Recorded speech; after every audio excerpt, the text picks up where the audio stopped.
Hello everybody and welcome to the Football Philosophy channel, and apologies for the delay there. We've been having a few technical difficulties. It's still not quite as we would like it to be, but anyway we've decided we've had to go live as we can.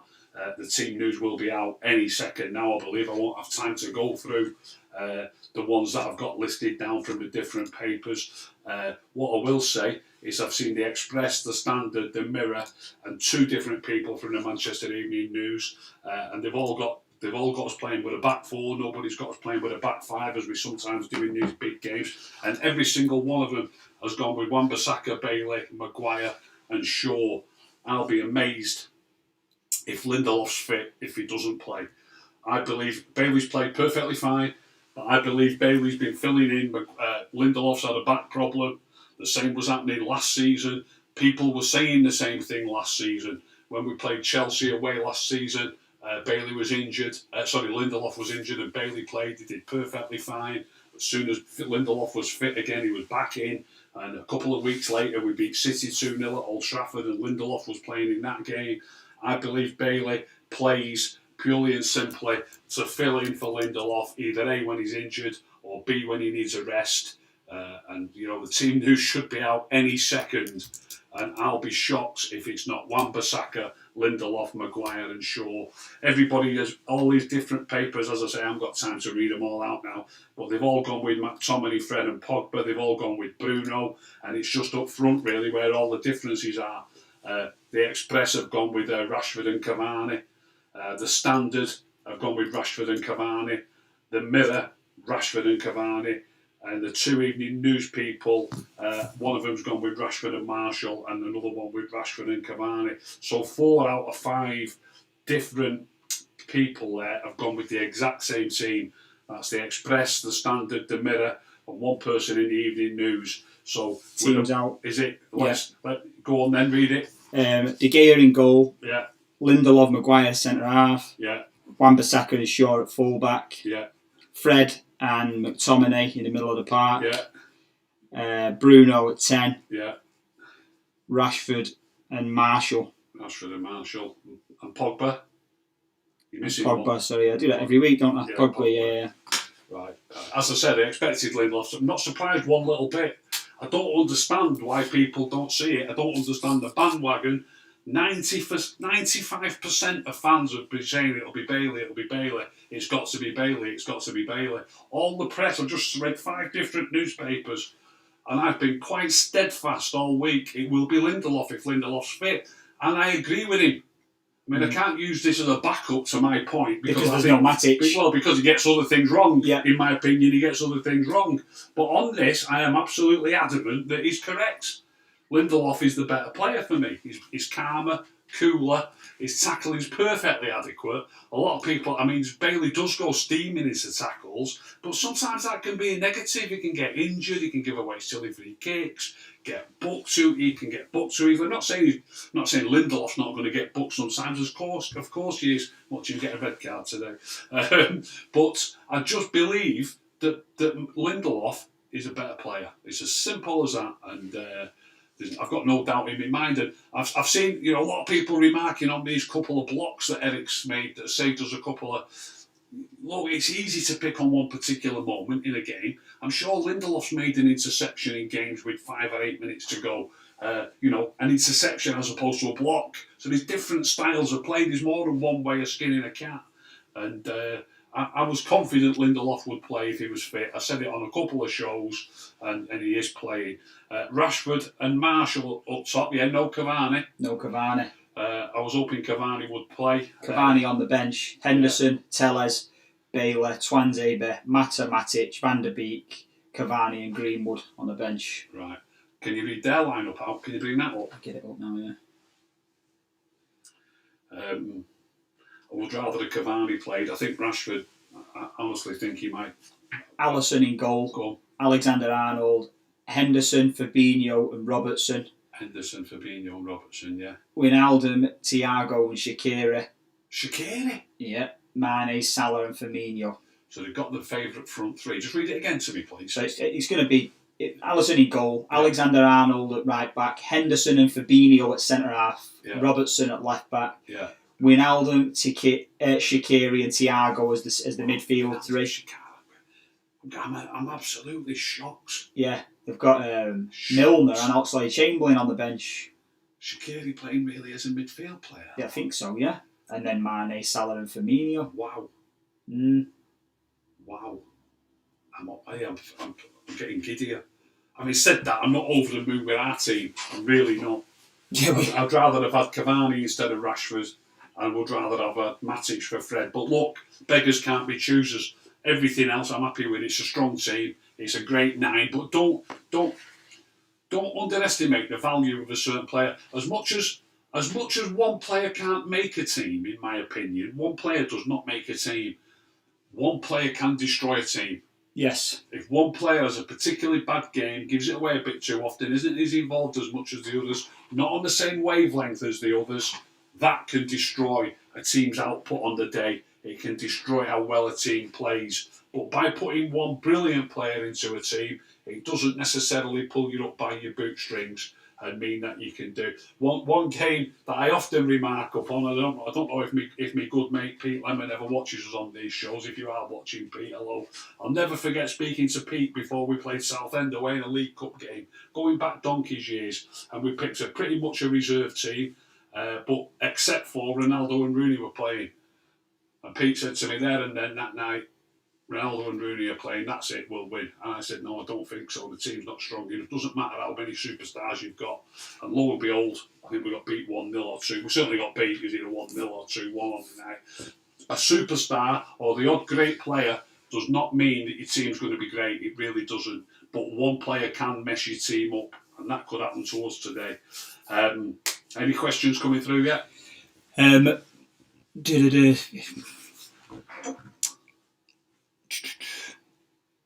Obviously, people are questioning your obviously your preference for Lindelof. Yeah.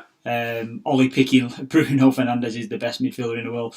Says Ollie picking Lindelof over Bailey is the same as Pulis picking Chris Brunt over Serge Gnabry because he's not British. Scandinavian favouritism with Lindelof. Nah, not having it. Nah, not wearing that one. Just sees him as the more composed centre half. Sees him as the more composed player, like I do.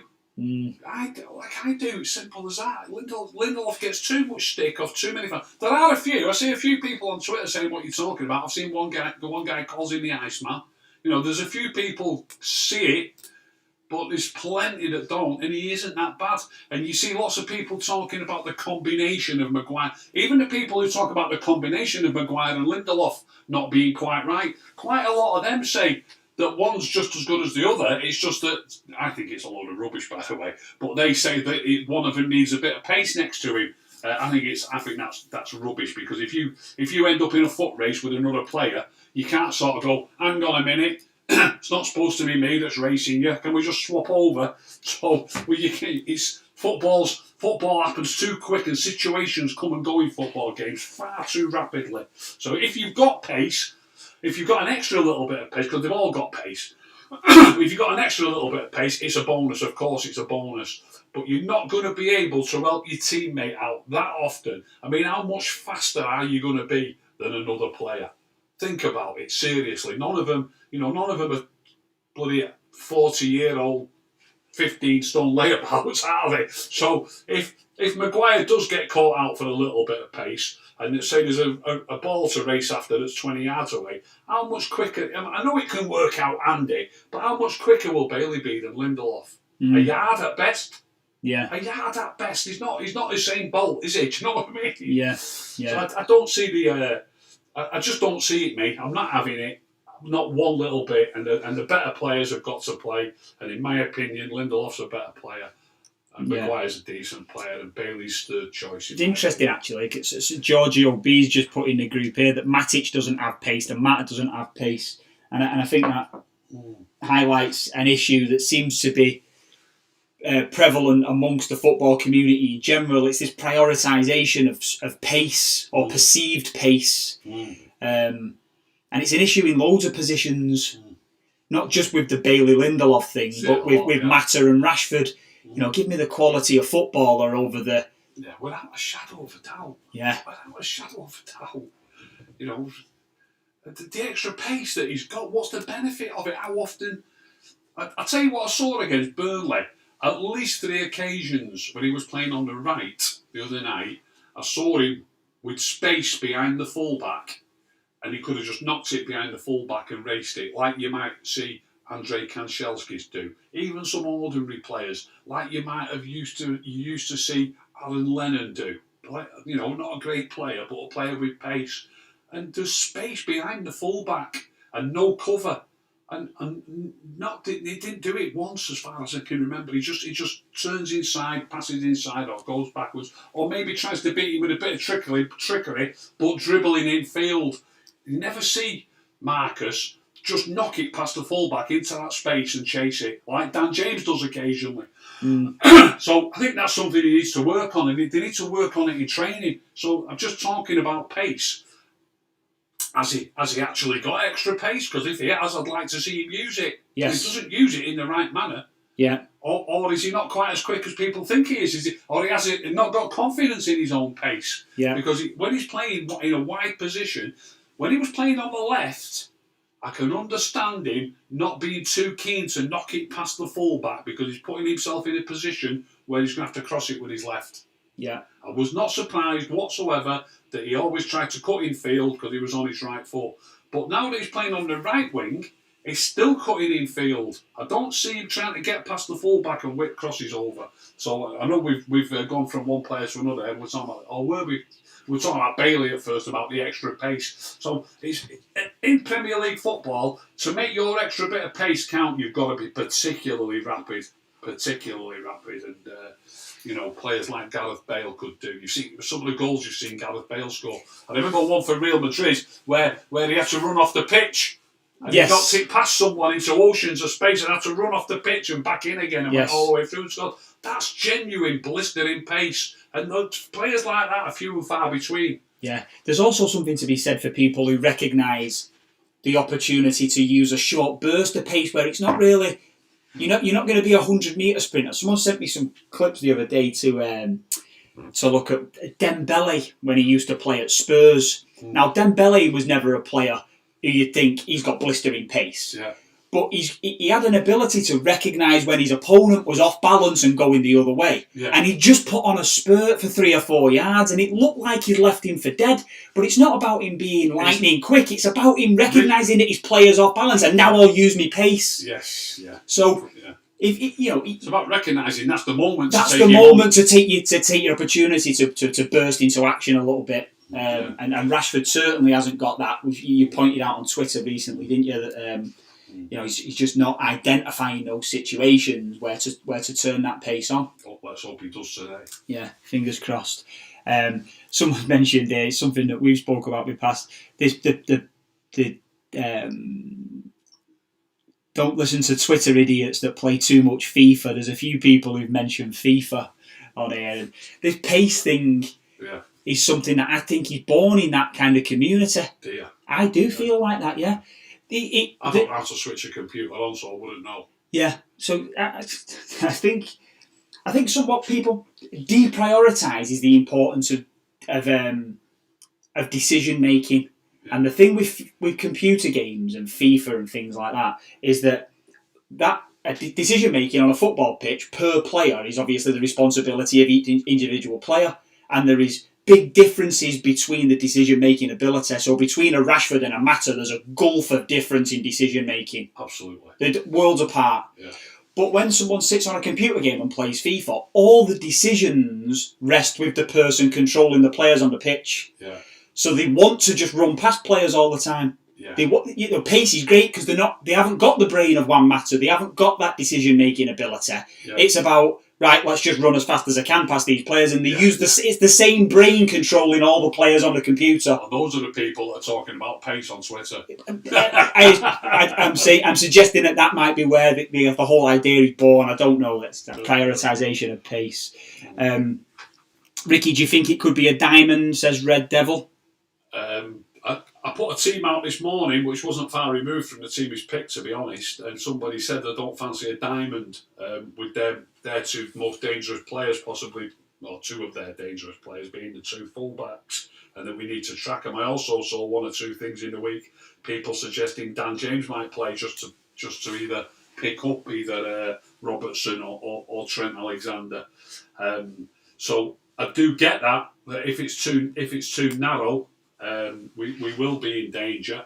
And thinking about it in that respect, I don't think it will be as such. No, I don't.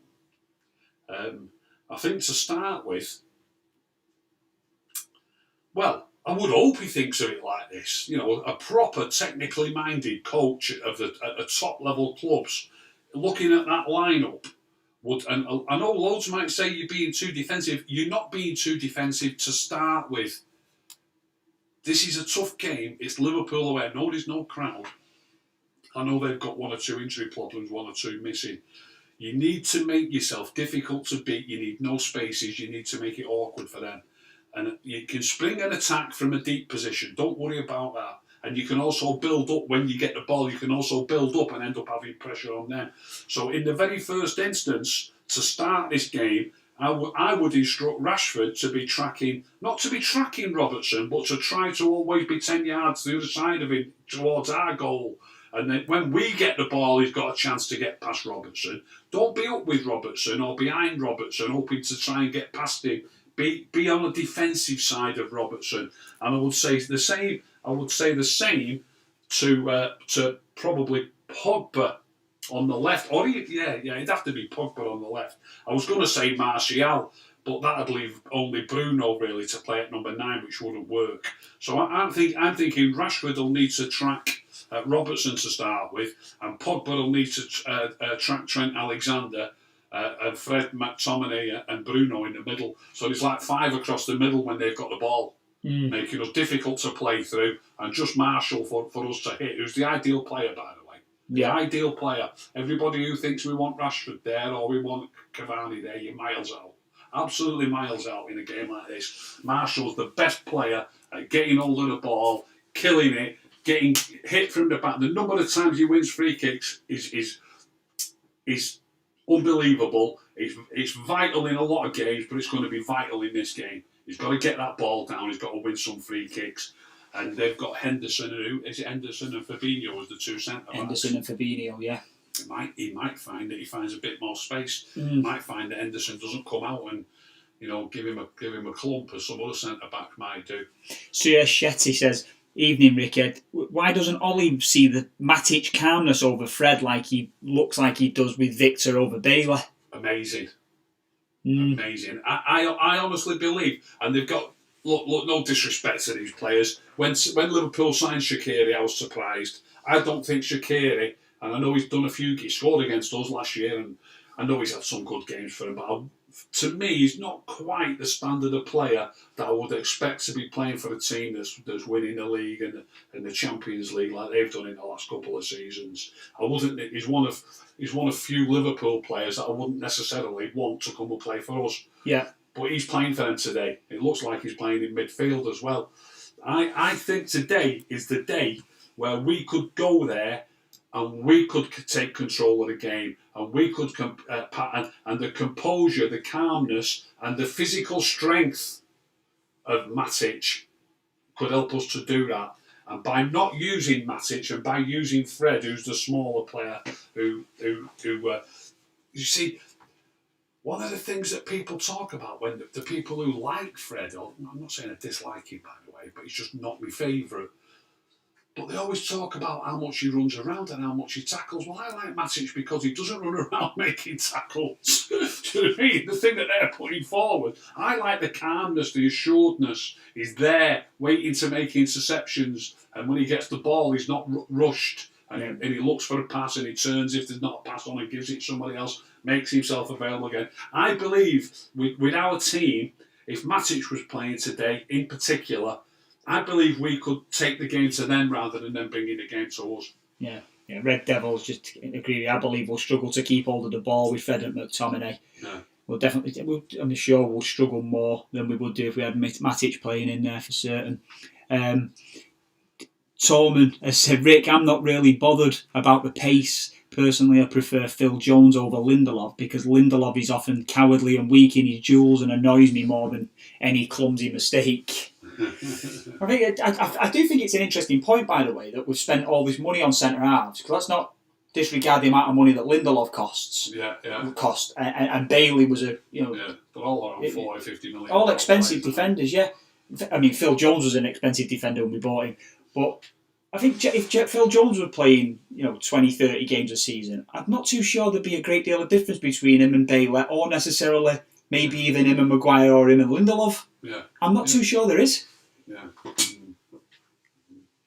Anyway. Yeah, I've seen him have some calamitous games, Phil Jones. So have I, but I've seen some calamitous things from Bailey, I've seen some calamitous things from Maguire. Yeah, all of these players start to benefit from a long run in the team. Yeah. Even Fred, he's benefiting from a long run in the team. Yeah. If you start to get a run in the team, you start to find your feet a little bit. Yeah. I remember the vein of form that Rojo was in when we went to the Etihad, and he ended up dislocated his shoulder going into a tackle on the halfway line. Remember that? Yeah. But at that point, he'd be our standout performer at centre half, Rojo. You would now think he was Rojo. Yeah. You would now think he was a championship defender the way people talk about him. But at that point in time, I was thinking we had a real centre half on our hands. Yeah. Prodigy King, I think it should be a diamond with Pogba, Matic and McTominay, with Bruno at 10, Marshall and Cavani. I think that team would have a real good chance. I like that team. Yeah. I really do like that team. Yeah, I agree with that as well. Big, strong players, quality players. Jack Berens, he put this comment in a couple of times here. Never underestimate pace. I would say never overestimate it. Never overestimate it either. Never underestimate it. This game is suited for Bailey over Lindelof because Salah is playing up top and Bailey can catch him if he runs in behind. How much can he catch him by?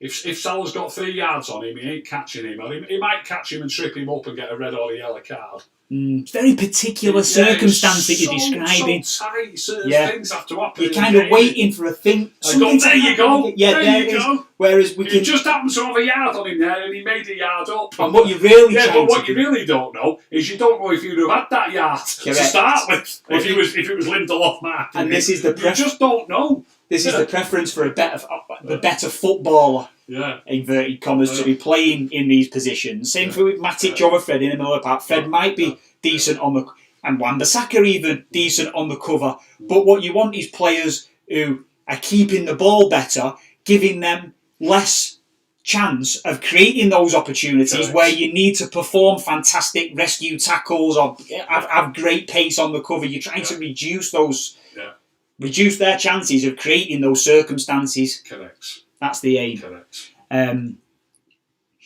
Fister, Rashford and Pogba will not track back. I hope Fred and McTominay cover Wan-Bissaka and Shaw. Fred and perhaps, but that's going to leave us empty in the middle, innit? And if Bruno's up top, the way he's put that to me, Mr. Fister, I think we might get beat about 4-0. Jack Mayer, Rick, you should have ironed that bed sheet behind you. That might be why the green screen's not working, Jason. That's what he was going mad about before we came live. Couldn't get it working. Thomas Omar. Rick, what are your thoughts on Rashford's general defensive positioning? Usually not particularly good. He's going to be told today, surely it'll be better. Look, it's not shocking. It's not shocking. I've watched lots of the games recently. I've looked at the shape when we've been defending, and he's in position, but he's not. I don't think he's switched on as a player who does it naturally, who plays that position as a winger naturally. I'm not sure what maybe people could put in the comments. I'm not sure what Rashford's best position is. Really not sure. Yeah, I actually think.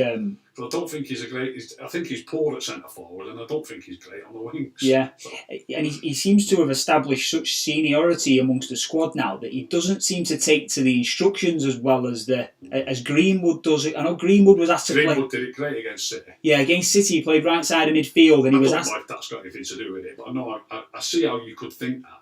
I see how you could think that. He's there was I highlighted it on Twitter one game recently where he was it was against City, the goal that Gundogan had disallowed against City, I put a clip on Twitter about that.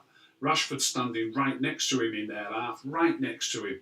And if you have a look at that clip on Twitter, or if you've got the game on record, have a look at Gundogan's disallowed goal. It's in the first 7 or 8 minutes, maybe the first 10 minutes of the game. And what I highlighted was Rashford's actual mindset. He's next to Gundogan, and the ball is on the other side of the field. Rashford's sort of outside right, sort of inside right position. And Rashford starts to move across the field before, when you're playing in a game of football, especially if you're a midfield player or a player who's supposed to track back, you've got to wait to see the outcome of duels before you decide which way you're going to go. Yes. Or you can start moving backwards in case your team lose it. What you cannot do is start moving forwards in case your team wins it. That is completely out of the question. Yes. Completely out of the question. So what Marcus did, he started moving slightly across the field before the outcome of the duel was known. And you can see Gundogan in the slot, he waits. Gundogan's waiting. And City come out with the ball. When City come out with the ball, Gundogan sets off. And by the time, now he's standing next to Rashford when the clip starts, and when he ends up offside. Offside, he's in his own half at this point, and he ends up offside. Think about that. Yeah. He ends up offside. So he ends up putting the ball in from about 8 yards out, and Rashford's only just coming into the picture. Now, you might think it'd be a long bursting. I'm not asking for a long bursting effort. I'm not expecting. What people can't picture is what happens in a game of football if somebody does something different. And I'm not expecting Marcus Rashford there to do a long bursting run from 10 yards inside their half to match Gundogan all the way and make a crunching tackle on him on the edge of our 6-yard box when he puts the ball in the net. That's not what I'm expecting. What can happen is if he starts running forward and you start running back with him, he decides to call it a day and not run all the way into the box. If you do something on a football pitch, it affects what other people do. Yes. So I'm not suggesting for 1 minute that I'm expecting him to be Superman, sprint all the way back with him and tackle him on the edge of our 6-yard box. Just by running with him, it changes people's mindsets. Yes. It changes what can happen. But by not running with him, you're almost making his mind up for him. You're making his mind up for him. You're encouraging he's in him. such space. He's thinking, wow, I'm on here. Yeah, because you've not followed him. Because you've not followed back with him. You've not stayed with him. Yeah. You won't have to. You probably 9 times out of 10 you won't have to go all that way if you just make the effort to start with. Yeah. There's, obviously, you asked what was people's opinion on what Rashford's best position is. Bench, impact sub. There's a few. It's Red Devils put an informed Rashford on the left wing is class.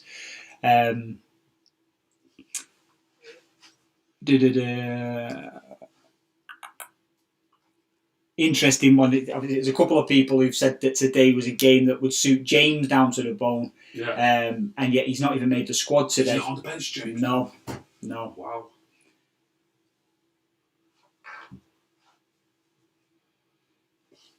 Interesting, isn't it? Josh Harper, Rick, what's gone wrong with our ability to control games? Is it simply that our players aren't good enough? In a nutshell, really, yeah. They're not. When you say not good enough, they're not. You know, obviously, I've been lucky enough to see United, and I'm sure a lot of people as well who were watching. I'm not sure how old you are, Josh, obviously, but I've seen some great United teams. I don't know if you remember the treble team. You know, but it depends what you mean by not good enough compared to the teams we've had in the past. They're not good enough. They are playing for Manchester United. We are the biggest or one of the biggest 2 or 3 clubs in the world. We expect to have the best players. So when you're comparing them, you know, it seems a bit harsh to sort of say I expect them to be as good as the treble team or the 2008 double team. It seems a bit harsh, but that's our goal, is it not? So you know, when you do compare them to those teams, you know, there's not a player in this team. I'm just looking at the lineup now. There's not a player in the team that could get into the treble team, is there? There's probably not a player. There's probably not a player who you would have. Look at the Champions League final where we bring in Ole Gunnar Solskjaer and Teddy Sheringham off the bench. There's probably not a player in our lineup that would get on the bench, or certainly get on the bench with thoughts of he's going to be one I'm going to bring on to make a difference. There isn't.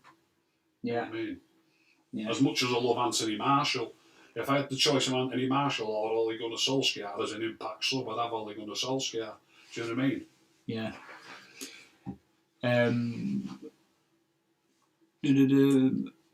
Rick, what's your thoughts on Rodri and Gundogan? Keep the ball simple and keep that ball. Look, I don't watch City all the time, but I do see, I've watched them a couple of times recently, especially against us, obviously. And that's how I want us to see us play. And I see people talking about it's boring. If we played exactly like City, we're above City at the minute, by the way. We're above so long may it continue. But the way City have played for the last couple of seasons, or 3 or 4 seasons, and Liverpool for the last couple of seasons, they're playing a lot of possession-based football. That's how I want us to play. Not everybody, a lot of people are criticising me for wanting to play like I want to play.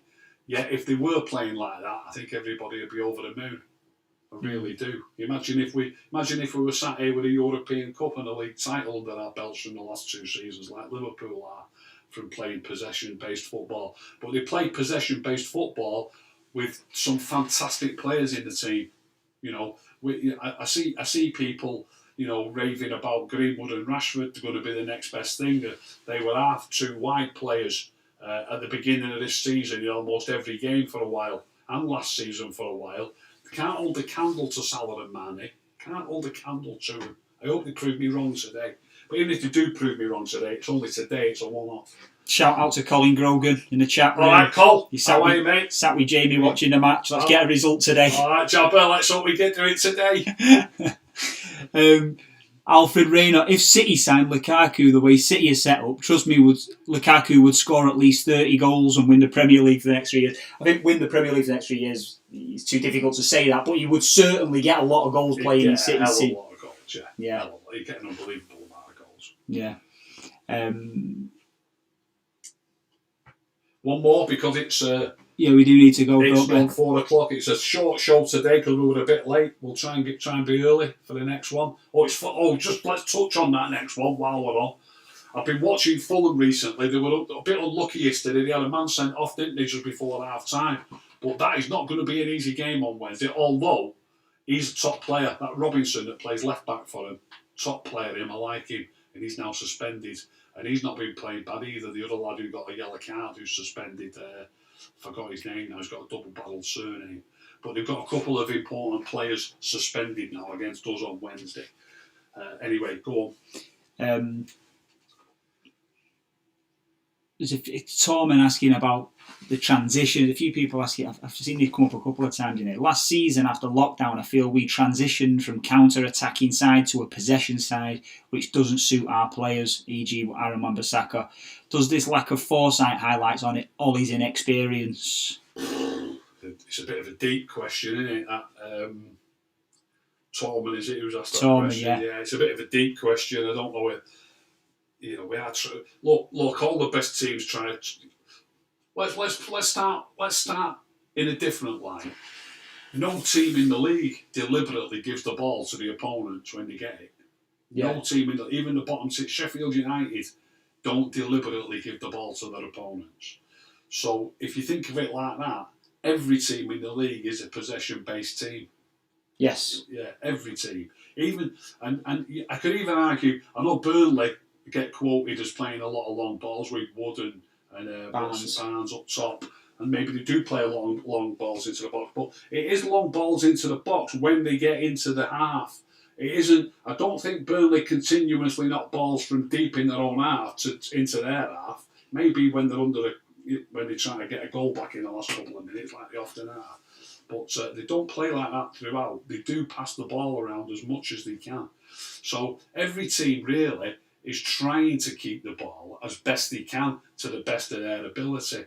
So if you're asking, have we signed the wrong players because they don't suit possession-based football, you might have a point. But is it a lack of foresight, or do they think that they can do that? Do they think they can? I think Wan-Bissaka has improved. I mean, I think it's pretty well known. My first thoughts about Wan-Bissaka when he started playing for us. But I do think his passing's improved dramatically, his control of the ball. Yeah. He needs to improve his heading, by the way. His heading's shocking, his heading's horrendous. And his composure in the final third as well. His composure in the air third. Yeah. Should we take one more, or is that it? One sticks out. One I've got to shout out is Ahmed Al-Katan. Hello, Ahmed. How are you, mate? If United want to be the best, they need to have the best players. Would Rashford start in any of the top 6 teams? Doubt it very much. Yeah. Doubt it very much. Quite clean cut, isn't it? He's not getting in Kane's place. He's not getting in Son's place. He's not getting in Sadio Mane's place or Mohamed Salah's. I'm looking at strikers and wingers here. Yeah. City, he's not getting in Sterling's place for me. And Sterling was left on the bench for a bit the other night, wasn't he? He come on as a sub. Who else are we looking at? Liverpool. Silva, Bernard Silva. Top player, really tricky, skillful player, knows when to pass. It's just different level. Yeah. Different level. Yeah. It's not happening, is it? City, Spurs, Chelsea we haven't covered. Chelsea are struggling a bit, aren't they? You might get a game at Chelsea at the minute. Well, I saw Pulisic at first, he looked fantastic. I said what I thought of Werner when I saw Werner last year. When I knew they were signing him and when we could only watch German football. Remember that? We could only watch German football. Werner looks a top player, but he seems to have lost his confidence. But I'm not too sure he would start for Chelsea, but they have got the big lads to go to, Giroud and... There's a few people saying Arsenal are top 6. You might get a game there. Might get a game for Arsenal, yeah. We're the biggest club in the world and he's getting a game for us. I don't get it, but should we leave it? Let's wrap it up. Let's leave it at that.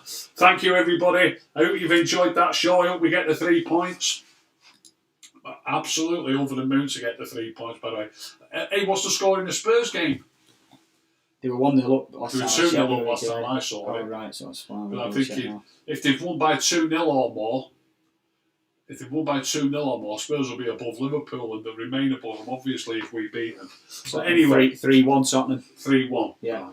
Right. So if we beat them, Spurs will be above Liverpool. If you've enjoyed that show, tell all your friends. Please subscribe. If you didn't enjoy it, don't tell anybody. Keep stum.